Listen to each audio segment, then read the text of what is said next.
Guys, di video yang lepas aku ada bagi tahu yang aku nak pasang rim alloy dekat motor aku kan. Okey, aku gerak ke rumah member aku sebab aku nak minta tolong dia pasangkan rim alloy ni dekat motor aku. Disebabkan tol aku tinggal dekat tempat kerja aku, geng. Di video kali ni pun aku nak minta maaf kalau aku ada sidai korang. Dah sampai pun rumah member aku. Sekarang member aku akan tolong pasang rim alloy ni dekat motor aku. Batang shaft belah depan tu ada bengkok sikit.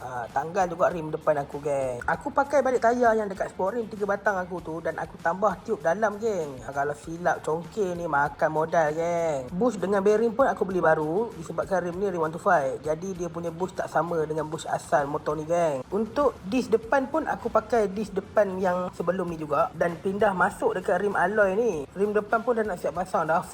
Kat sini pun kita boleh tengok dah. Memang smart, geng. Timbul satu masalah pula, geng. Tayar depan ni dia jadi sangkut bila nak pusing. So kita kena lapik satu washer dekat caliper tu, geng. Baru dia okey. Sekarang ni kita buka tayar belakang pula dan ulang step yang sama macam rim depan. Masuk bearing baru. Bila dah siap pasang bearing semua, baru kita pasang rim belakang ni kat motor pula. Lepas siap aku akan tunjuk hasilnya dekat korang. Guys, dah siap pasang. Aku akan tunjuk hasil je. 1, 2, 3. I know it hurts you, but